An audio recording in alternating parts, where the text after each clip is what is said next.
की धरा पर, काशी की भूमि पर,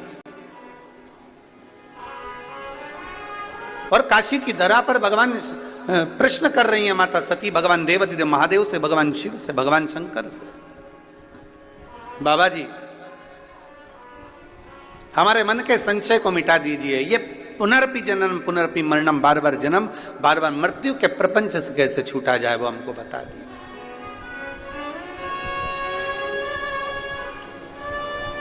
हम कैसे छूटे हैं? और भोलेनाथ सुना दो ऐसी कथा जिसे सुनकर मैं भी अमर हो लूं। है शंभु, है त्रिकालदर्शी, है कैलाशी, है विनाशी, जिसको श्रवण कर मेरे भीतर के संशय मिट जाए, जिसको श्रवण कर मेरे भीतर का संशय चले जाए, ऐसी कथा मेरे जीवन को श्रवण करा दीजिए। मुझे श्रवण करना है ऐसी कथा जो मेरे संशय को मिटा दे, मेरे संशय को समाप्त कर दे। मां भगवान देवादिदेव महादेव सुन रहे हैं, माता सती बारंबार प्रश्न कर रही हैं, भगवान शंकर से बारंबार प्रश्न किया जा रहा है, बारंबार। और कितना सुंदर बात है, शिवपुराण कहती है यदि हमारा कर्म अच्छा है, यदि हमने श्रेष्ठ कर्म करा है, तो हमको भगवान को ढूंढने की जरूरत नहीं पड़ती, बाबा देवादिदेव महादेव हमको ढूंढता है।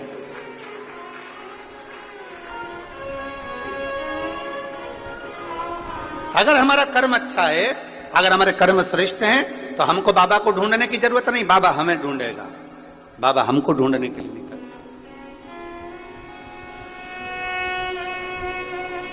कर्म अच्छा करिए।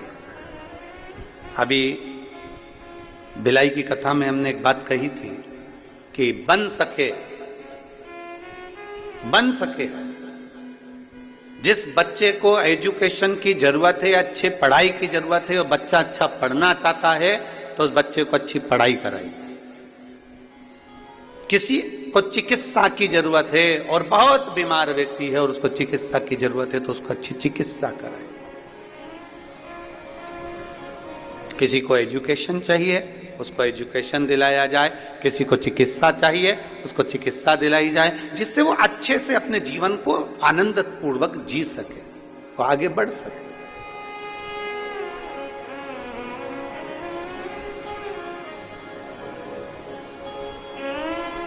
किस किसने सुनी थी बिलाई की कथा?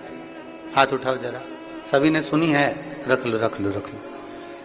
अगर चिकित्सा की जरूरत है तो चिकित्सा मिले, और यदि कहीं शिक्षा की जरूरत है तो शिक्षा मिले, और प्रयास करें कि अच्छी शिक्षा, अच्छी चिकित्सा जनमानस तक पहुंचे।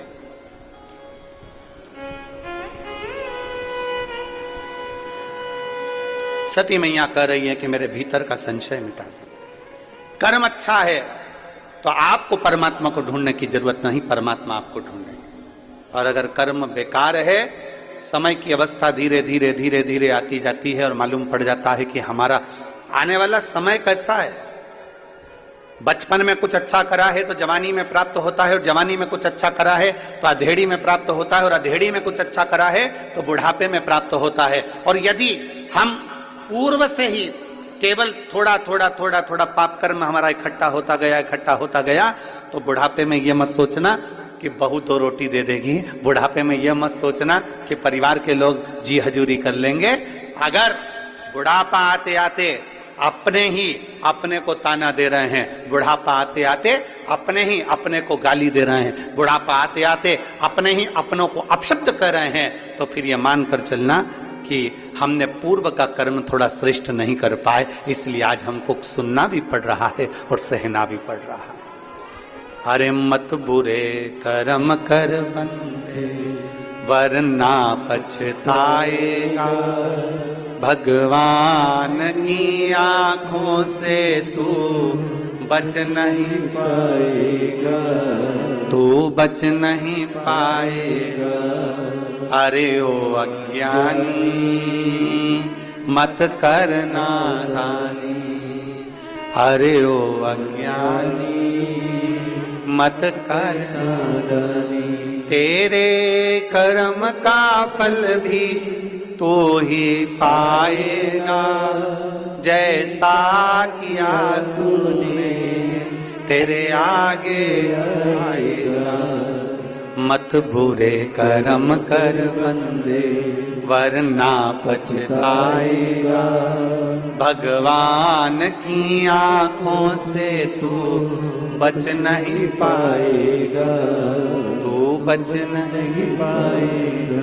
अपने कर्म थोड़े श्रेष्ठ करें, जितना बन सके श्रेष्ठता का कर्म थोड़ा थोड़ा करते चलिए, थोड़ा थोड़ा बहुत है। ये मेरी जीजियां बैठी हैं ना, इनको ज्यादा पैसा नहीं मिलता है। ये तो थोड़ा बहुत मायके गई, पापा ने दे दिया, माँ ने दे दिया, बाबूजी ने दे दिया, महतारी ने दे दिया, थोड़ा थोड़ा इकट्ठा करती है। बच्चों का मिलता है वो इकट्ठा कर लेती है, थोड़ा सा पति देवता दे देते हैं वो इकट्ठा कर लेती है, थोड़ा कहीं कोई मेहमान पावना आ गया, कहीं से धन आ गया तो वो इकट्ठा कर ले। जो नौकरी करती है उनका नहीं कर रहे हम, जो सर्विस कर रहे हैं उनका हम नहीं कर रहे। हम तो जो घर की दीदियां हैं, घर की हमारी बहनें, हमारी जीजियां हैं, हम उनका करें थोड़ा थोड़ा थोड़ा थोड़ा 50, 100, 500, 200, 25, 50, 100, 500, 200 इकट्ठा कर लेती है। किसके लिए इकट्ठा कराएंगे? बोलो बोलो जरा जीजियों, बोलो जरा जम के। खुद के लिए बोलो जम के? नहीं। किसके लिए इकट्ठा करा?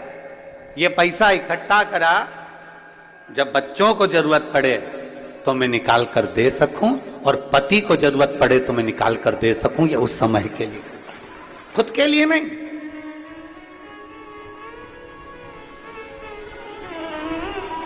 एक कथा, अमलेश्वर की कथा में हमने कहा था कि स्त्री से उसकी उम्र मत पूछो और पुरुष से उसकी आय मत पूछो। स्त्री से उम्र मत पूछो और पुरुष से, जम के बोलो जरा, आय मत पूछो। क्यों? स्त्री से उम्र इसलिए नहीं पूछिए क्योंकि स्त्री अपने लिए नहीं जीती, एक नारी जब भी जीती है अपने परिवार के लिए जीती है। इसलिए नारी से उसकी उम्र नहीं पूछी जाती, उसकी उम्र नहीं पूछते कि तू कितने साल की है।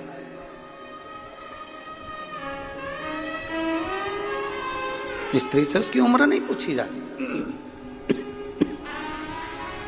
कि तू कितने वर्ष की है। और पति से, ये जितने मेरे जीजा बैठे हैं यहाँ पे और जितने आस्था चैनल पर जीजा कथा सुन रहे हैं, इनसे इनकी आय नहीं पूछी जाती। तुम कितना कमाते हो, कितनी आवक हो रही है,